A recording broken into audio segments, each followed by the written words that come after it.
varying books and checking your facts and seeing what is needed for your area of specialty, whether you're out volunteering time, whether you are being mentored by someone, whether you are going to work and continuing to climb the ladder there. All of those are the correct solution, if you will. You just have to figure out which one works for you, and it's imperative that you do your homework, and part of doing your homework is educating yourself from anyone that you can in any arena. So how important is to be familiar with the media? Well, I think, are you talking about social media? Yeah, social media. Well, I think social media gives us great opportunities. I think social media has added, what should I say? They've added an extra playing field that didn't exist for business owners or even individuals decades ago. So this is a way that you can use social media. You can use this as a marketing tool. Social media offers a lot for growing a business and branding a business. But I think what's really important is at the end of the day, you can have a brand out there, you can have a logo out there, but people want to know about you. And they want to know who you are and what it is that you represent. Because consumers are becoming more and more careful of where they choose to put their hard-earned dollars. And so there are a lot of consumers these days. You know, let's face it, the consumer is very, very savvy because of technology. Everything is at their fingertips, and it is made fairly easy. So you can be standing in a store now, and you can find out if the product you're looking at is cheaper somewhere else. So again, that would go back to customer service. And if you're not giving customer service that is, what should I say, in alignment with the guy down the road is going to grow his business much more than you are. So customer service, and remember, the face behind customer service is what's really important. So does that make sense? Oh, yeah, absolutely, absolutely. And my next question is, I always get me thinking, is it important to have a really good marketing plan? Because I think marketing usually is the most important part into taking a business to the next level. Absolutely. And this is where, again, social media is great to help you market, but you do have to understand marketing. And I will say, I do say this to all of my business owners. I have for decades. You don't have to know how to do everything.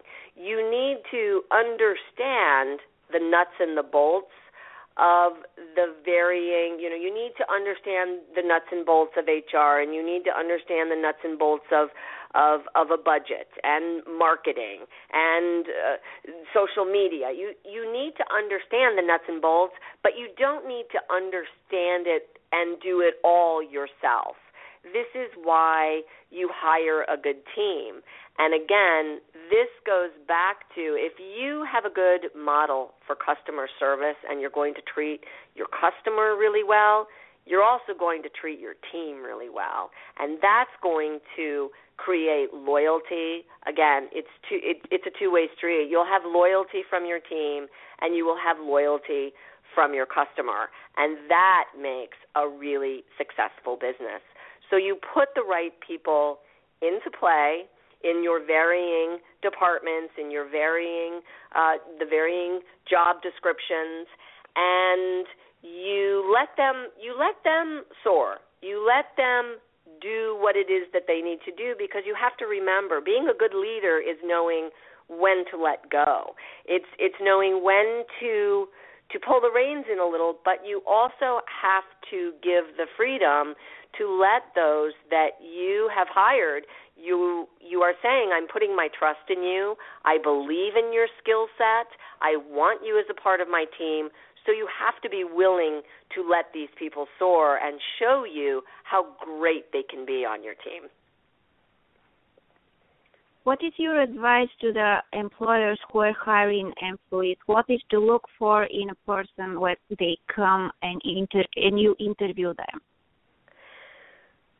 Well, I think again, you would want to have someone who has spent some time really understanding HR, someone who really understands personalities and what questions you want to ask. I know very often I have in my years of HR, I would move away from a lot of the business questions, and I would ask people things that didn't necessarily have anything to do with the job per se, because I wanted to understand how they thought. People learn and absorb information differently. So some people are auditory, some people are visual learners, and some need to really be hands-on because their cues are more tactile. And so I always try to share this information, again, with business owners or anyone who is looking to hire anyone, even if you're looking to hire a nanny. It doesn't matter what capacity. You have to understand or try to have an understanding, how does this person process information? Because if you're able to get a grasp on that, it makes it much easier to communicate with this person, and this person will then understand, and vice versa. Yeah, absolutely. Personality, you need to find somebody who matches your personality so you can easily talk to them and easily make connection with them, because this is important. And I think a business should be a teamwork, like you said. People Absolutely. should work together. Yes, and just backing up with HR for a minute, I think that people who do work on hiring, or if this is something new for some of your listeners to begin to start hiring some of their team and interviewing, I think you can get a really good sense at how someone presents themselves as well. I think it's very easy. First impressions really do mean a lot. Now, that's not to say that, look, we all gussy up and put in a little extra hair gel for that interview. We all do that. But you can really tell if someone is comfortable in the clothing and the atmosphere, and you can tell if someone's comfortable with a good handshake, and you can tell if someone is comfortable to engage in conversation. And I think there's a responsibility to, you want to warm the person up a little bit, because let's face it, you want your interviewees to be successful, because that gets you through the process much quicker, and no one likes interviewing, hundreds of people for one position. So nerves can play a role, a factor. We understand that. So it's always nice, I think, if you can warm the person up a little bit and have a little bit of idle chit-chat just to get them relaxed and comfortable so that they can do a good job answering the questions and sharing with you what it is that they will bring, what tools they have to bring out to play with you in your company. And, you want people who are going to get in the sandbox, roll up their sleeves, and really have a good time at work, but yet have a really good work ethic. Absolutely. And I think learning the things they do, it's very important also, because if you don't like what you do, the things will never go in the right direction. And it is important to like what you do, but I do want to say to those who are listening today who are maybe feeling a little stuck, who maybe feel that they don't like what they do, or they're not even sure about what it is that they want to do, I want to inspire them to have them know that you will figure it out. First of all, we've all been at that place where we kind of feel there are a lot of roads and we don't know which one to take, or we're on a road that we don't particularly like and we're doing it for a paycheck. But what I want to say to you is, when you're doing those jobs, because you have bills, we've all got bills, we all have to pay those bills, that you show up and you do the best job that you can. And you show up with integrity, and you stick to your commitment, and you do the right thing while you are working for that employer. Because I promise you it will come back 100-fold. I cannot tell you through the course of my life, because, look, I went to college. I needed extra jobs. I had to do things I didn't particularly, I didn't want a career in retail. It's a fine job to have. I just did it. I was good at it, and I did it for the money, but I didn't love it. But I always kept my commitment. I was always on time. If I said I was going to do something, I did it. I lived by integrity. And I will tell you, I got promotions. I had worked at JCPenney, which was a pretty big deal when I was 16, and of course, but I didn't love it. And I will tell you that I was the youngest person and the only person at that time that they put into a commission department because I was such a good salesperson.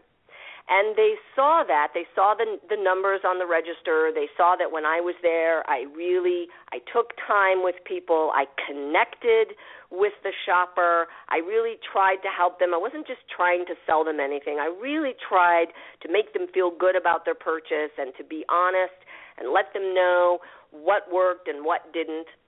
And when they saw these numbers, they came to me and they said, we want to place you in a commission department. And I have to tell you, I earned at that time, now it wouldn't seem like much, but at that time in college, or high school, I earned so much money in a commission job while I was going to school. And so, again, I want to encourage people to really stick to your commitments. Keep plodding through. I know there are those times you don't want to get up in the morning. You don't like the job. It doesn't feel right. Where is your life going? But you just never know who's watching and who is looking and who will recognize something really great in you and offer you something else that will change your life for that moment in time. And then these are all building blocks that keep adding to your foundation. Absolutely. It's part of growing, and it's part of finding out who you are. Yes. Some people find early in their life who they are and what they want to do, but some people it takes time before they discover themselves for some reason, because people are different.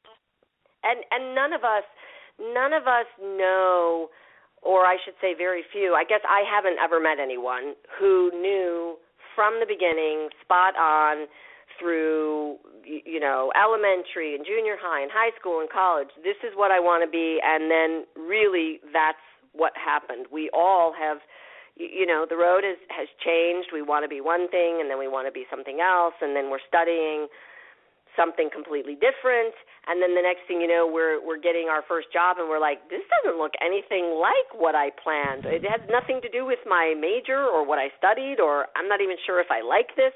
But again, you follow the path, you do it with integrity, and you will end up exactly where you're supposed to, and it will be somewhere glorious and wonderful. Absolutely. Can you please share with the listeners where they can find your book? Yes, you can find my book either on my website, which is Holland Haiis, HAIIS.com. You can go to Balboa Press, which is my publisher. You can also find it online at Barnes & Noble and Amazon, and I think it's online at all the varying retailers, and I just don't have all the names in front of me. So it's out there, and I hope you take the journey. And talking about doing different things, you're working with autistic children. What exactly do you do? Well, this was interesting. That was one of my very first jobs when I came out of college. I was offered a position to start part-time teaching, and I was given two very, very different directions. It was